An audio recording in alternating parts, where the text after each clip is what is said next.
अगर आप बार बार बीमार पड़ रहे हैं, द रीजन इज आपके माइंड को हील होने की जरूरत है। आपके मन को कोई बीमारी नहीं है, आपके पास एक रॉन्ग माइंडसेट है जैसे इसके पास था। आप जानते हो, कभी कभी परमेश्वर से हीलिंग नहीं, मेंटली हीलिंग मांगनी पड़ती है मुझे। मैं आपको सच बताता हूं, मैं कई बार परमेश्वर से जब मैं धोखा खा लेता हूं ना, जब मैं धोखा खा लेता हूं अपनी सोच के कारण, मुझे लगता था ये सही था पर बाद में मुझे मालूम पड़ता है ना कि ये गलत था, तब मैं प्रभु से कई बार कहता हूं, प्रभु मुझे यहां पर हील होने की नीड है। क्या आपने इस बात को देखा? परमेश्वर के वचन में लिखा गया है, जब पतरस और यूहन्ना प्रार्थना करने के लिए उस खूबसूरत गेट से, जिसका नाम ही खूबसूरत था, ब्यूटीफुल, एक मैं आपको थोड़ा बताना चाहता हूं। सब यहां देखिए, कलाम पाक कहता है एक मंदिर था, उस मंदिर में सारे यहूदी दुआ के लिए जाते थे और उस मंदिर में जाने के कुछ रास्ते थे और उन्हीं रास्तों में से एक रास्ता था जिसको कहा जाता था ब्यूटीफुल गेट। लिखा है वहां पर एक भिखारी था जो हर दिन उसके लोग उसको वहां पर आके बिठा देते थे और बैठने के बाद लिखा है एक दिन जब प्रेरित वहां से जा रहे थे, यूहन्ना और पतरस वहां से जा रहे थे, तो उसने उनसे पैसे मांगे। पर आपने देखा पतरस और यूहन्ना ने उन्हें पैसे नहीं दिए। उसने कहा सोना चांदी मेरे पास नहीं है, मेरे पास कुछ और है, यीशु मसीह नासरी के नाम से चल।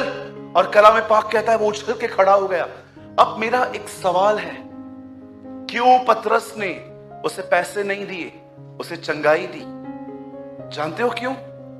पतरस उसे यह कह रहा था, सुन मैं तुझे पैसे दूंगा ना, वो पैसे तुझे उठा नहीं पाएंगे, लेकिन अगर मैंने तुझे उठा लिया, इन्हीं पैसों को कमाने के लिए तू जाएगा।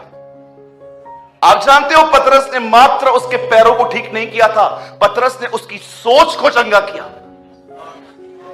सो मेनी टाइम्स, कई बार हमारी सोच का चंगा होना जरूरी है। अगर आपकी सोच ठीक नहीं होती है, आई एम नॉट प्रोफेसाइंग, मैं कोई भविष्यवाणी नहीं कर रहा हूं, इट इज ट्रुथ, आपका बदन बार बार बीमार पड़ेगा।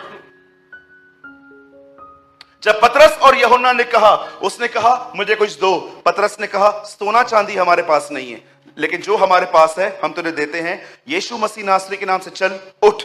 मैं एक बात पूछना चाहता हूं यहां पर, जब वो लंगड़ा उनसे पैसे मांग रहा था, मुझे एक बात बताइए, क्या कोई इस बात को वहां पर ये समझ पाया उसे पैसों की नहीं, उसको हीलिंग की नीड थी एक्चुअली?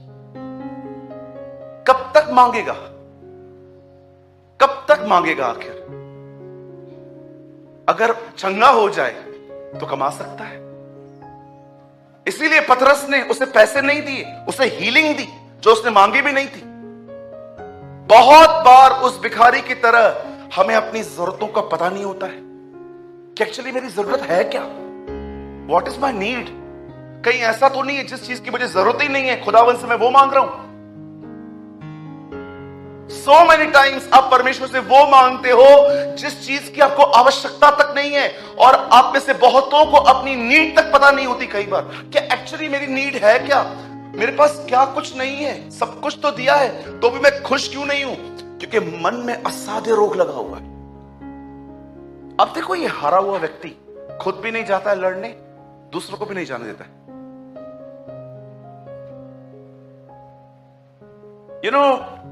मैं हैरान था, आपको मैं सच कहता हूं, आप जब बाइबल पढ़ते हो ना तो बड़े आराम से पढ़ो।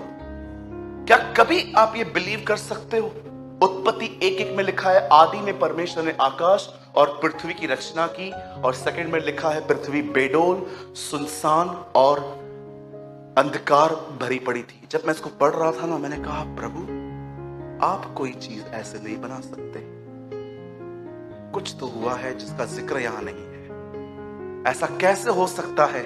याकूब में लिखा है हर सिद्ध चीज, हर उत्तम वस्तु तेरी ओर से आती है, तू जगत को ऐसे नहीं बना सकता। मुझे बता क्या हुआ था यहां पर। जब वचन पढ़ने के बाद उसको रोककर अगर आपने कुछ सोचा नहीं ना, आप बहुत कुछ मिस कर दोगे। You will miss so many things. कभी आपने उत्पत्ति 1 और 2 पढ़ा? आदि में खुदावन ने सृष्टि की रचना की, उसे दुनिया बनाई, और सेकंड में लिखा है पृथ्वी बेडोल और सुनसान थी। कभी आपके अंदर ये ख्याल आया है खुदा कोई चीज ऐसे नहीं बना सकता बेडोल, जिसको शेप ना हो, जिसको जो फॉर्मलेस हो, जो डार्क हो, कैसे बना सकता है? क्या हुआ था यहां पर? You must understand. वो लोग दुआ करने जा रहे थे, एक लंगड़ा मिलता है, वो उससे पैसे मांगता है, पर उनको पैसा नहीं दिया जाता, हीलिंग दी जाती है, ताकि वो जाने कि उसको पैसों की नीड नहीं है, उसको तंदुरुस्त होने की नीड है। आपको पता है उसकी एज तक मेंशन है बाइबल में, वो यंग था। अरे तू बूढ़ा थोड़ी है, तेरे को चंगा, तेरे को पैसे दे, उठ, तुझे काम करना है। बहुत बार हीलिंग सिर्फ बदन की चंगाइयों की नहीं। मुझे लगता है आज बहुत सारे जो लोग हैं ना, वो अपने सोच के कारण परेशान हैं। सोच के कारण। मैं आपसे एक बात पूछ सकता हूं, बुरा ना माने तो? कभी आपने देखा है जिन जिन लोगों की गड़बड़ियां आपको पता रहती हैं, और जब वचन चलता है आप उनकी तरफ क्यों देखते हो? See your thinking. जब भी वचन चले और आपको ये लगे ये मेरे लिए नहीं, ये इसके लिए था, आपने कुछ मिस कर दिया। एक दिन मेरे कलीसिया में एक वक्ता आए बात करने के लिए।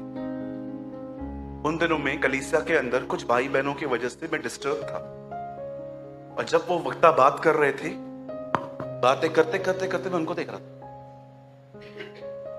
मैं प्रभु को बोल रहा था, प्रभु धन्यवाद आपने इनसे बात की। और मुझे प्रभु ने कहा, नहीं, मैं तेरे लिए आया था।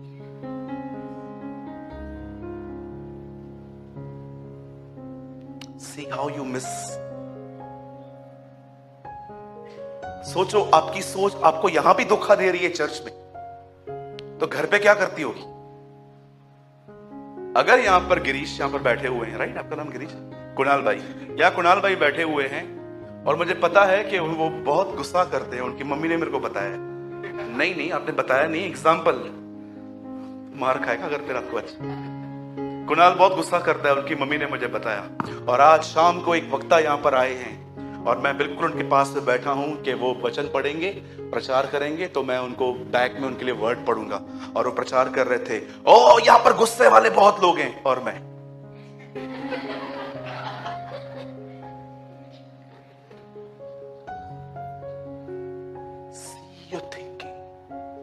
कितना हील होने की नीड है आपको।